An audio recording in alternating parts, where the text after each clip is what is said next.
Estamos empezando a grabar. eh, Previamente ya se ha hecho todos los hincapiés, las recomendaciones, se ha tratado algún tema, ¿no? Entonces entramos directamente en lo que es esto. A ver, los circuitos integrados. Eh, ¿Alguien tiene idea? Bueno, ya también lo hemos tocado, pero ¿alguien tiene idea de,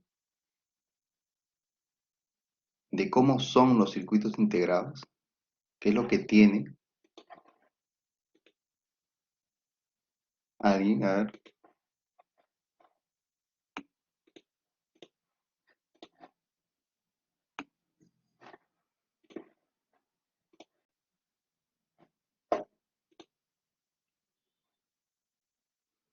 Muy bien, Angulo dice puertas lógicas.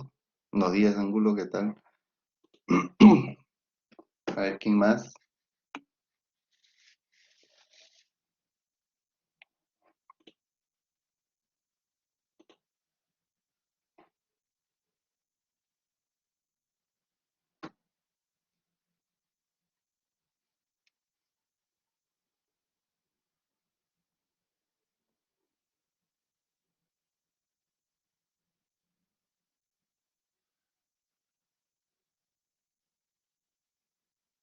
¿Alguien más?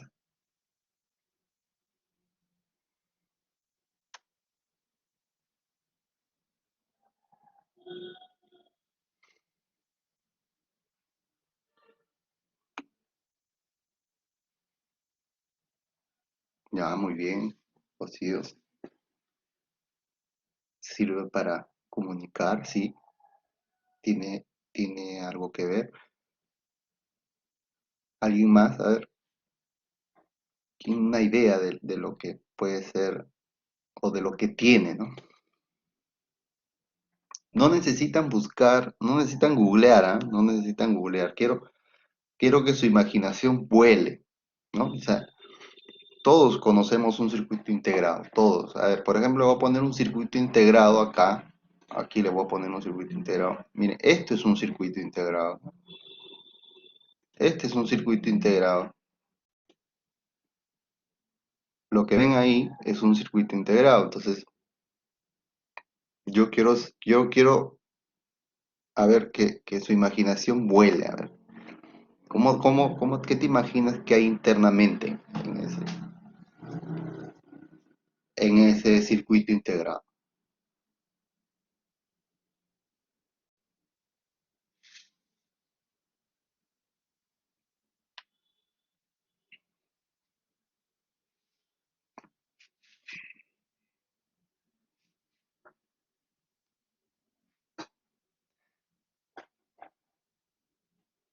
Solo que se imagina.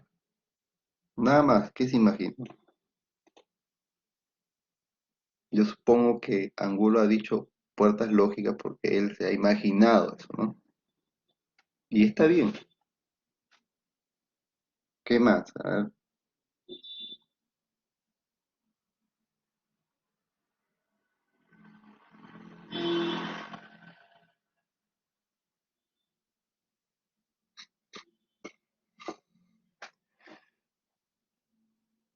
por ejemplo, este circuito, este Core i7, ¿ya? Este Core i7 tiene diferentes categorías, ¿no?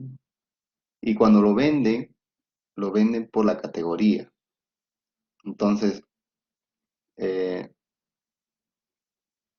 este circuito integrado, eh, ¿qué sucede con él? Por ejemplo, su precio oscila un precio promedio, ¿no? Cerca de los 1.000 soles.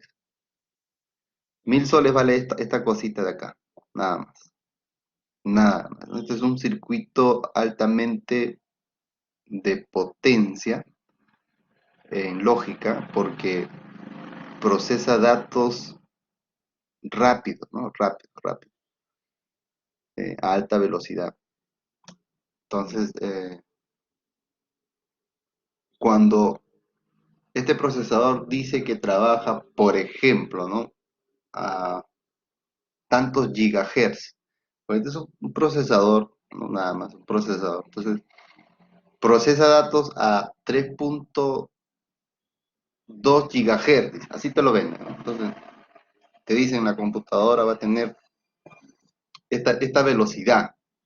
Bueno, no, en realidad, esto que es la unidad central de procesamiento, que tiene un precio altísimo, ¿no? 1.000 soles, esto de acá cabe en la palma de mi mano, y yo todavía lo puedo cerrar y tengo espacio. Pequeñito, pero esto nada más vale 1.000 soles, ¿no? Esto, imagínense, ¿no? O sea, este circuito tiene un precio bastante alto, ¿ya? Pero ¿qué lo hace tan especial? Lo especial es la configuración interna, la lógica de funcionamiento, la cantidad de procesos que hace paralelamente, ¿ya? Y todas las características que uno pueda por lo menos requerir, ¿no? En nuestro tiempo, porque hay softwares que trabajan con bastante rendimiento de las PCs, ¿no? Trabajan con bastante rendimiento de las PCs. Bien, y bueno, pero para adquirirlos hay que tener eh, cierto dinero, pues, ¿no? Ahorrado y como uno lo pueda tener. En el mercado encontramos puro Core i6, Core i3 o Core i5, ¿no? Muy poco los Core i7, porque ya aquí nomás estás pagando 1.000 soles. Ahora imagínate pagar lo demás, ¿no? Pantalla, teclado, bueno, su precio es bastante alto. Entonces, ¿pero qué es lo que tiene? O sea, ¿qué tengo que imaginarme que hay acá? Para poder entender, aquí hay millones de dispositivos integrados internamente, millones. Desde un transistor hasta un circuito convencional, ¿ya? ¿Qué más? Hay bastante lógica, ¿no? O sea, hay bastantes compuertas lógicas, hay bastantes eh, circuitos como los transistores, condensadores, resistencias, y todos están apilados de una manera ordenada, eh, que no deja espacio para poder eh, desperdiciarlo, ¿no? Desperdiciarlo, por eso están todos integrados, por eso tiene esta capa. Bueno, cuando uno ve el ensamblado de una PC, pues lo que ve es eh, el trabajo que le hacen para poder ventilar la computadora, ¿no? Para poder ventilarla. Ahí están los coolers y todo lo demás, pues, ¿no? Bien, pero internamente hay millones. Pero ¿cómo lo tengo que entender también? ¿Cómo es que trabaja? ¿Ya? Su procesamiento, o sea, su velocidad. La velocidad lo tomamos, más que todo lo tomamos por eh, cuando uno va y uno va, se dirige a comprar una PC, entonces tú vas y dices, pues bueno, yo quiero una, una Core i7, ¿no? Eso quiero yo, una Core i7, una Core i7. Su velocidad de transmisión, dices, bueno, yo quiero que sea vamos a ponerle algo por medio, ¿no? 2,8 gigahertz. Entonces, ¿qué tengo que entender yo con esto? ¿Qué tengo que entender? O sea, ¿qué es lo que tengo que saber? Bueno, vamos a comparar. Nosotros, en el mundo normal, tenemos una tensión, ¿no? Nuestra tensión es de ¿cuánto? 220 voltios AC. Y esta trabaja a una frecuencia, ¿no es cierto? La frecuencia es de 60 Hz. 60 Hz. A 2,8 GHz. ¿Cuánto es la diferencia? hay que entender que eh, 60 Hz, el ciclo completo que se hace es de una onda sinusoidal, ¿no? O sea, esto. En un momento enciende y en otro momento apaga. Esa es la lógica. Pero esto lo hace repitiéndose, ¿qué cosa? Repitiéndose una y otra vez durante, ¿qué cosa? Durante 60 ciclos, que equivale a un segundo. O sea, en un segundo, recuerden, en un segundo, se repite 60 veces ese ciclo. 60 veces, ¿ya? Entonces, eh, en ese momento, en ese segundo, la tensión ha encendido y apagado, por ejemplo, una bombilla. La pregunta es, ¿percibimos ese encendido y ese apagado de la bombilla? ¿Lo vemos? ¿Lo hemos percibido? ¿Podemos darnos cuenta?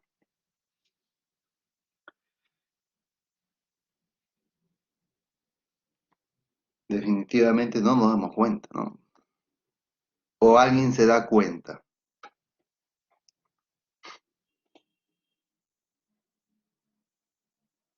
De repente, barrios, ¿tú te das cuenta?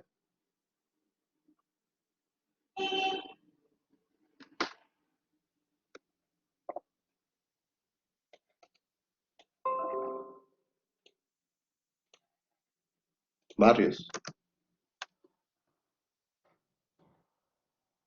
A ver, Apolaya, ¿te das cuenta?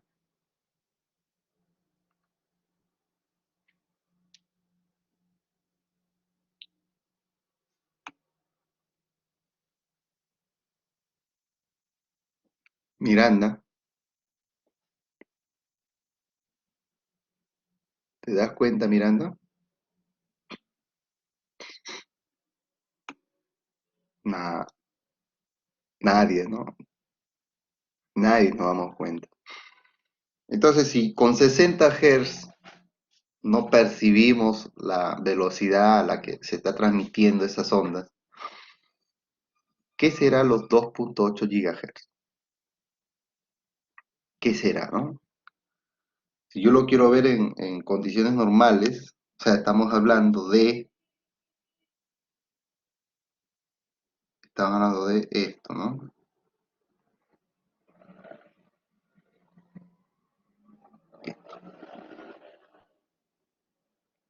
Ahí está, ¿no? Esa es la frecuencia. ¿Pero qué frecuencia?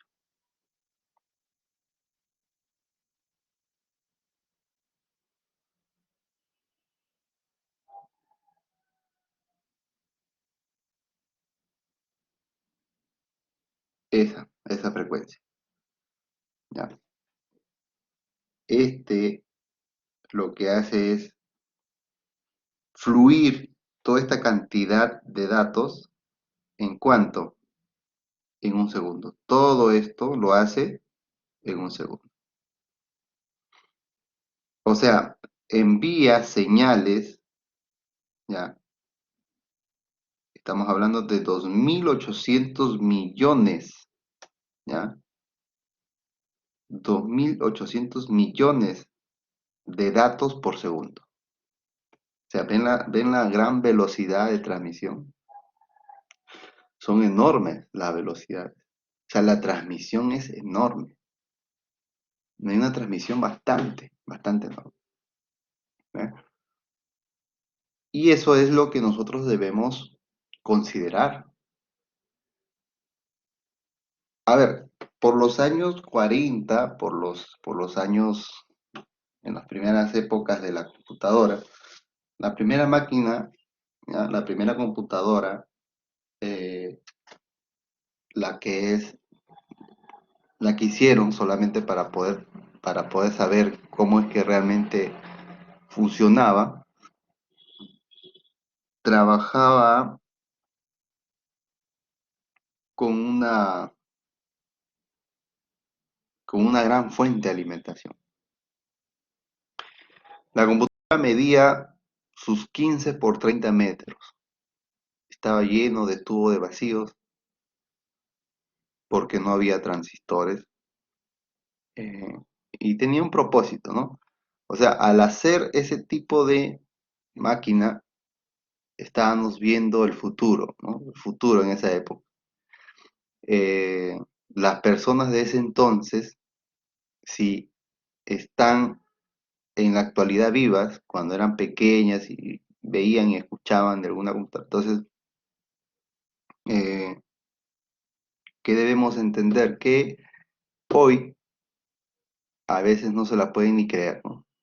De todo el avance, porque eh, de lo que ellos han visto anteriormente, que no había en todas estas cosas, hoy día pues no la entienden, ¿no? Algunos no entienden cómo es que trabaja, cómo es que funciona.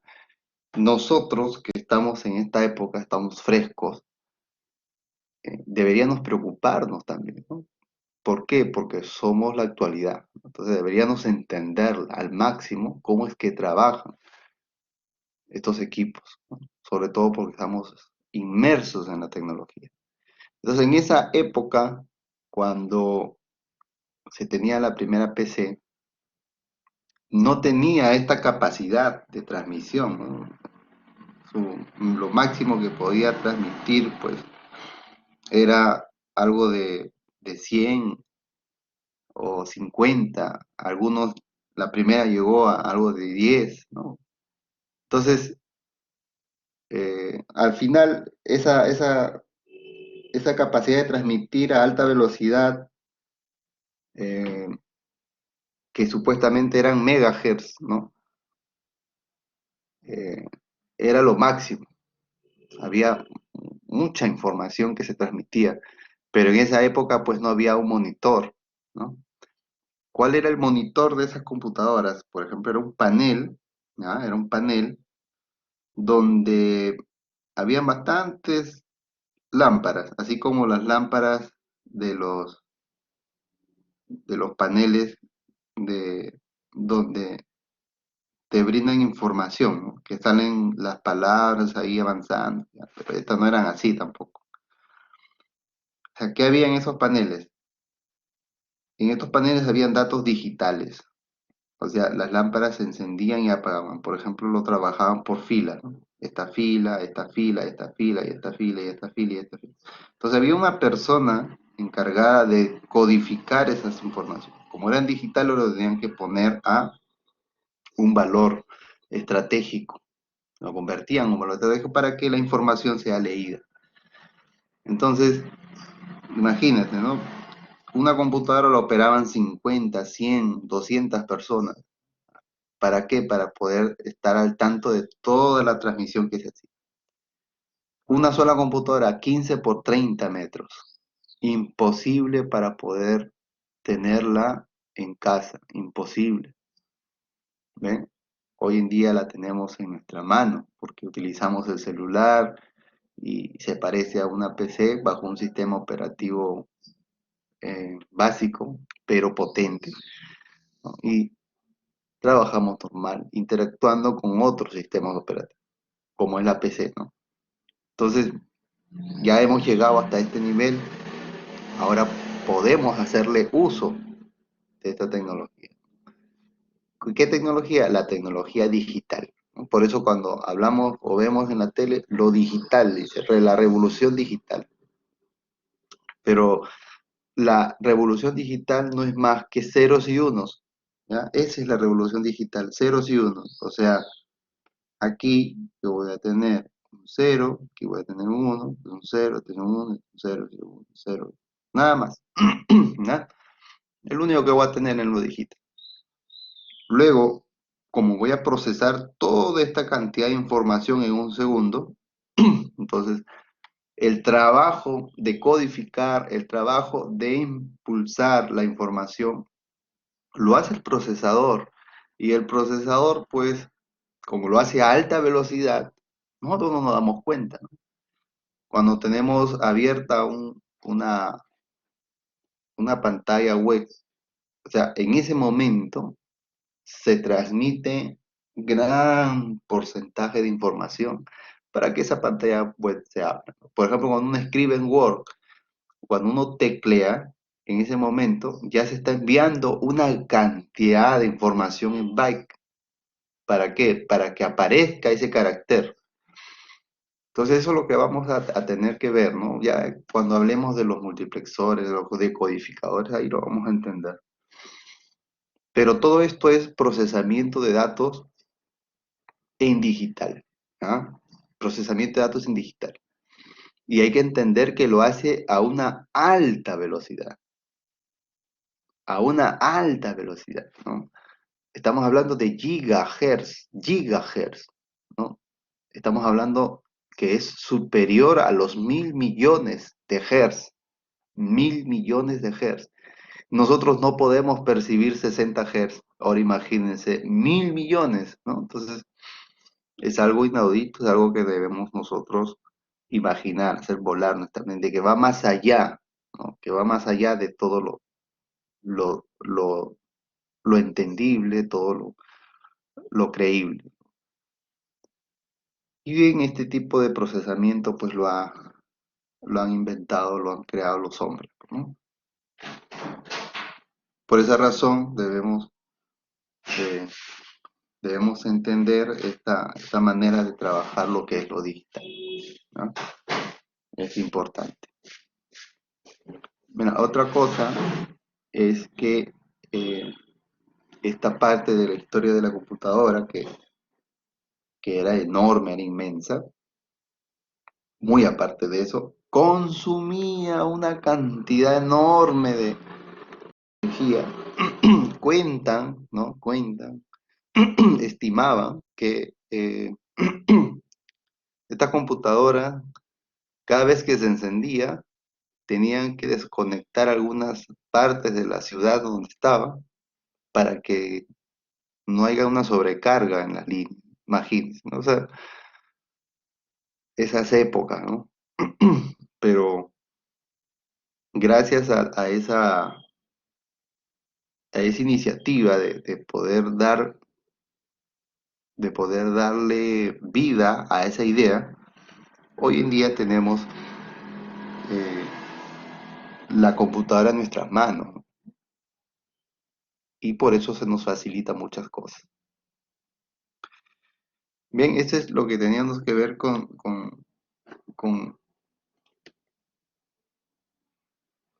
con la introducción de lo que es un circuito integrado, ¿no? La capacidad del circuito integrado. ¿Ven cómo cabe en una mano? Esto es como que si tuvieras en tu mano 1.000 soles, ¿no? Si tuvieras un Core i7 en tu mano, esto es lo que cuesta 1.000 soles, 1.000 soles, ¿ya? ¿Ya? 1.000 soles. Un procesador que sea nuevo de caja, así te lo venden. Cuesta más caro. Esta es una categoría promedia, por eso le estoy dando un valor promedio. Entonces, yo quisiera saber, por ejemplo, ¿quién tiene en su casa un Core i7?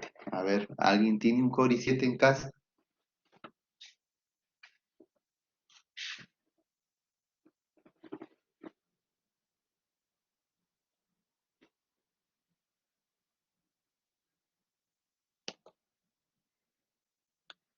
¿Alguien tiene un Core i7 en casa?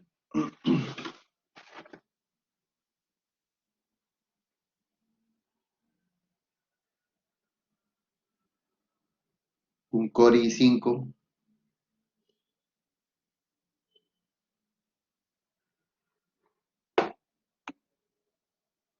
Estaba mirando, tiene un Core i5. ¿Quién más?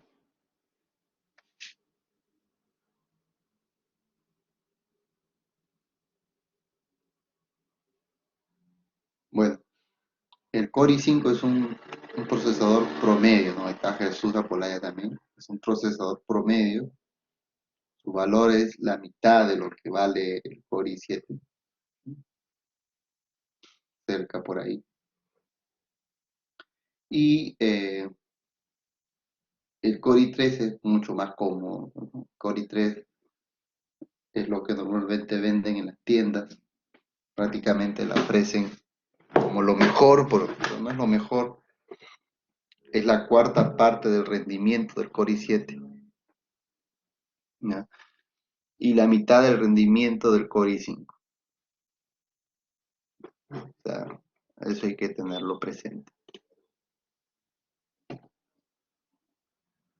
Es muy importante que conozcamos, ¿no?, lo que tenemos en casa. En lo digital no nos deben sorprender. Claro, la generación indica la actualidad de ese procesado, ¿no? Por ejemplo, un procesador Core i7 de la primera generación, pues obviamente es más cómodo que el de la octava o de la novena. Es mucho más cómodo porque ya no tiene todo lo que supuestamente debería tener un procesador, ¿ah? Esa es la... Bien, acá en mi casa yo tengo de los dos, tengo el Core i7 y el Core i5. Y bueno, en la casa de mis padres también hay, casi todos tienen su computadora ahí, todos somos adultos, todos los hermanos somos adultos, somos profesionales y utilizamos a diario las computadoras, entonces cada uno pues ha comprado su Core i7 o su Core i5. Mi papá es un fanático de las computadoras, él tiene ahí Core i7 y Core i5, ¿no? Tiene como 5 computadoras para él, entre lacto y PCs de mesa. Y este, uno lo puede adquirir de manera cómoda porque uno mismo lo trabaja, pues, ¿no? Nosotros no vamos a una tienda a pedir que comprar una máquina, que nos den una máquina y pagarlas por eso, ¿no? Nosotros las adquirimos propiamente por nuestros propios conocimientos, ¿no? Nosotros armamos la computadora, nos tomamos el tiempo de que no nos, eh, de que no nos pinten la cara, porque al final hay muchas personas que pintan la cara, ¿no? Te toman el pelo, en otras palabras. Entonces hay que tener mucho cuidado, ¿no? Yo he visto personas que me han dicho para verle sus computadoras y a ellos le dicen, acá esta es una Core i7, por ejemplo, una lacto. Uno entra a la ZTAC, lo ve, a la configuración que le indican Core i7, pero solamente dice Core i7. Pero si uno va al registro, a la EPROM, de qué tipo de máquina es, entonces uno se da cuenta, así sucede, ¿no? Así que los que están acostumbrados a comprar cosas sin garantía, pues eso les puede pasar.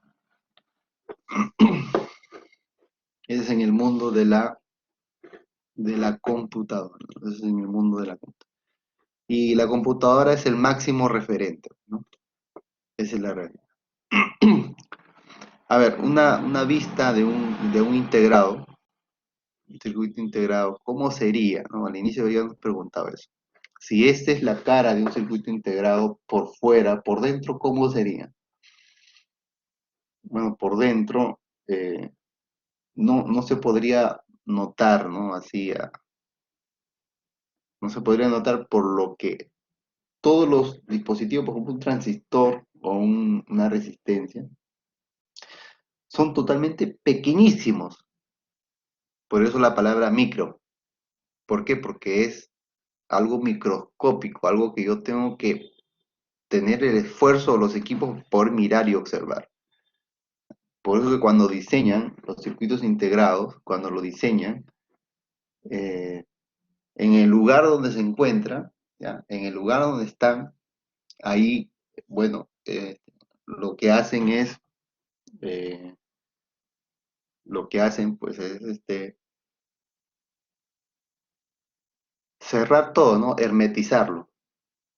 ¿Por qué? Porque el polvillo que hay en el medio ambiente, ese polvillo daña la estructura interna de un circuito integral.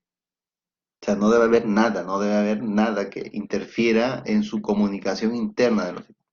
Si el ambiente no está limpio, libre de polvo, ¿no? No se podría trabajar. Bueno, el polvo es parte de nosotros, ¿no? Por eso es importante conocer ese aspecto. Bien, ¿alguna pregunta hasta ahí? ¿Avanzamos? Seguimos avanzando, ¿no? Todo es una introducción.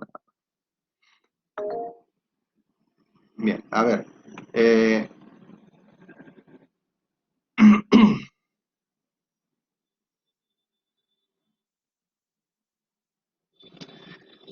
Vamos a ver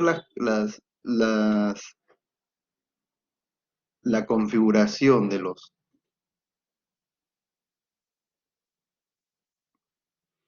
la temperatura. ¿Cómo es ese ángulo? A ver.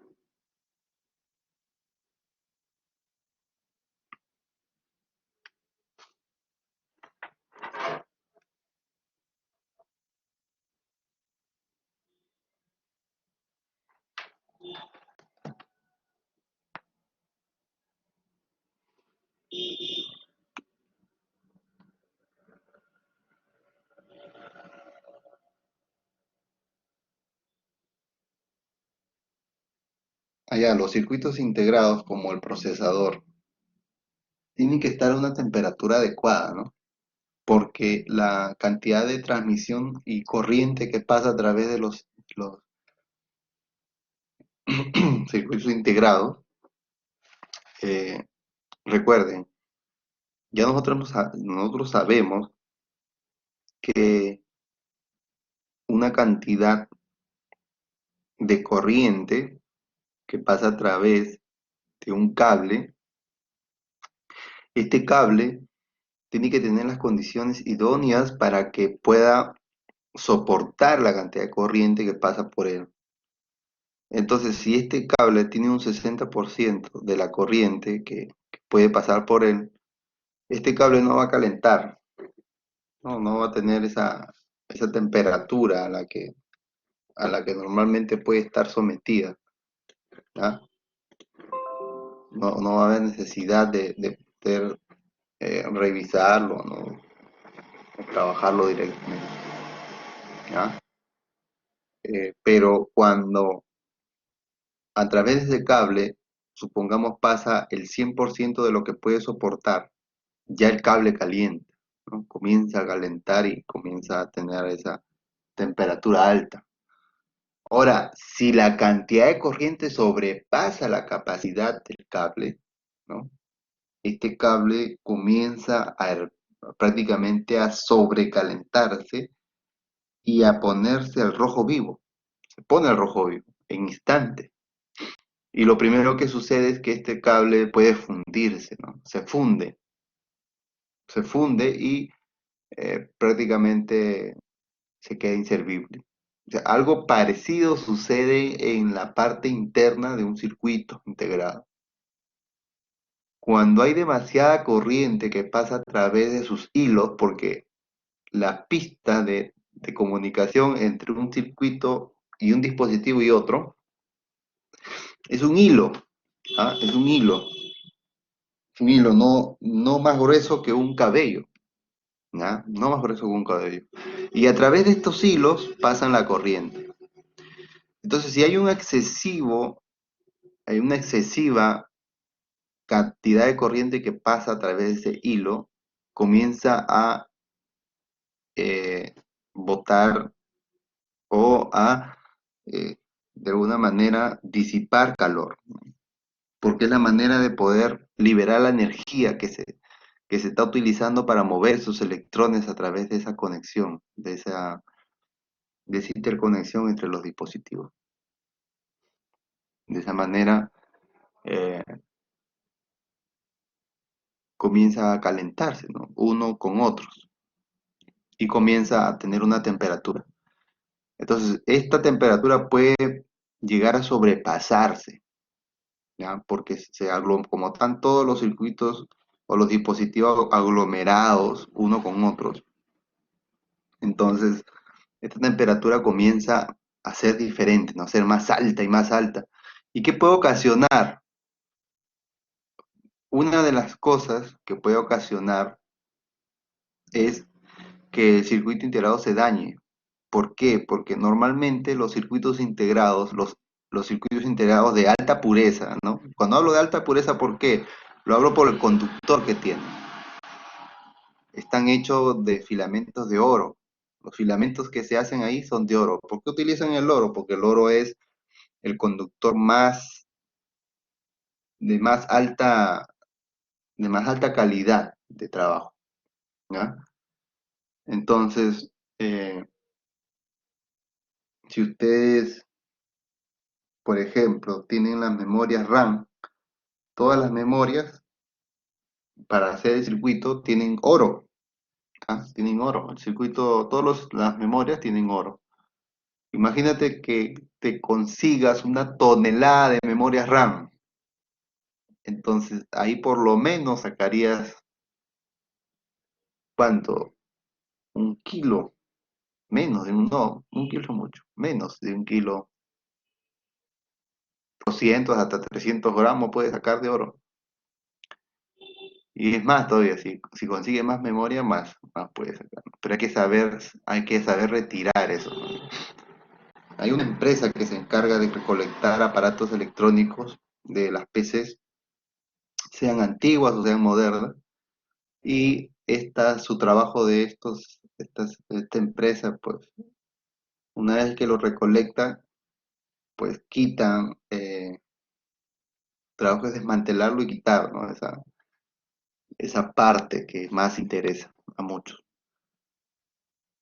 Pero ¿qué sucede? Cuando la temperatura aumenta, eh, lo que hace es, por ejemplo, malograr la soldadura, ¿ya? Porque si ya se le soldó, ya está impreso, entonces al tener alta temperatura lo que va a pasar es que se van a desoldar las juntas, se pueden desoldar los dispositivos y eso daña la estructura del circuito interno y por eso deja de funcionar y se malogra.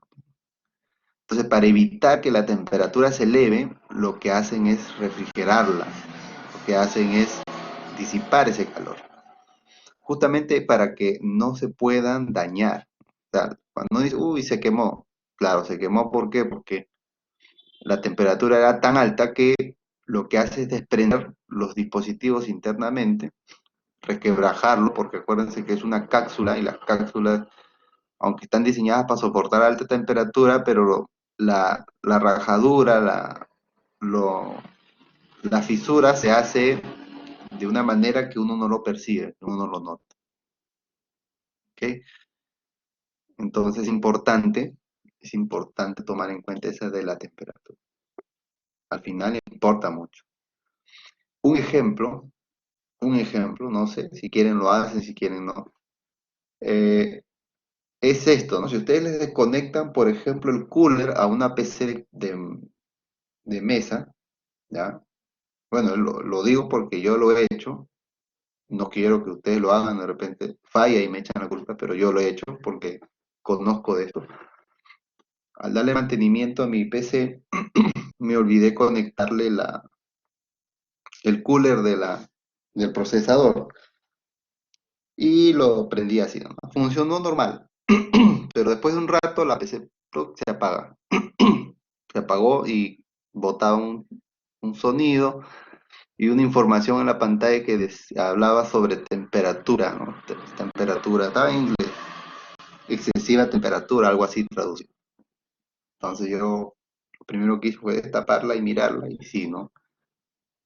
Estaba ese cable desconectado, no había conectado bien, por eso que el procesador había recalentado un montón y esa temperatura no es disipada, o sea, no es conducida a que se libere, o sea, ahí se permanece. Entonces, como permanece ahí, se aumenta y aumenta y aumenta y aumenta y aumenta la temperatura y esto pues daña, ¿no? Por supuesto, es algo que daña totalmente el rendimiento, lo baja totalmente.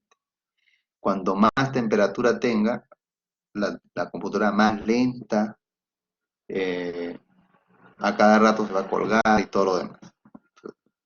Por eso su mantenimiento. El mantenimiento real es quitarle las pelusas, el polvo que se acumula en el disipadores. Los disipadores tienen que estar limpios. Sí, sí o sí, los disipadores tienen que estar limpios, ¿no? Y cuando uno hace una limpieza a la PC, uno tiene que desconectar los ventiladores, ¿no? ¿Por qué? Porque cuando tú le echas aire y el ventilador está conectado a la placa o a la fuente, el ventilador al girar por fuerza externa conduce o da diferencia de potencial a través de sus bornes. O sea, para que funcione el ventilador necesitas corriente, ¿no es cierto? Entonces este ventilador comienza a girar. Pero cuando está apagada la PC y tú haces girar ese ventilador, el ventilador envía tensión, ¿ya? El ventilador envía tensión a este, a los circuitos integrados y puedes darlos, ¿ya? Envías eso y lo puedes dañar. Por eso es importante, ¿no? Es importante considerar esos aspectos. Y muy bien ahí, el compañero Angulo, considerando la temperatura de los circuitos integrados, ¿no? Es importante. ¿Alguna otra pregunta? ¿Algo que quieran aportar? ¿No? Bien, todo esto es introductivo, todo esto es parte de algo que necesitamos conocer, ¿no? A gran escala. Es interesante tomar esos puntos. Bueno, luego tenemos la configuración para terminar y de ahí tomamos unos descansos, ¿ya? Dice, tenemos este tipo de categorías, ¿no? La small, la mediana, la alta, la muy alta y la ultra alta, ¿no? ¿Qué estamos hablando? ¿De medidas de calzado, de medidas de ropa? No. Estamos hablando de la cantidad de integración que hay en un circuito integrado. Ese es small, así de simple, ¿no? Ese es small, así que verlo. M mediano, ¿no? L alta, ¿no? Alta, gran, alta. Y VL es muy alta, y la U ultra alta. Así. Así tenemos que ver las escalas de integración. O sea, si tienen algún examen, algo por ahí que les mandan ese tipo de, ya considérenlo así, ¿no? Es fácil darse cuenta, ¿no? No es muy difícil. Consideren eso, ¿ya? SI, integración pequeña, integración realmente pequeña, small.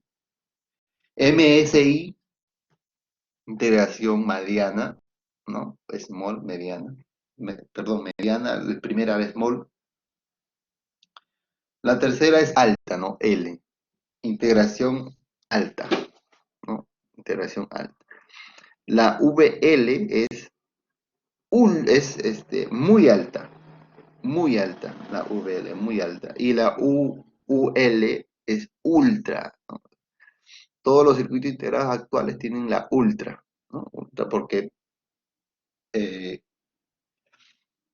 los circuitos integrados son más fáciles hoy en día de hacer y son más eficientes, pues, ¿no? Es lo que importa.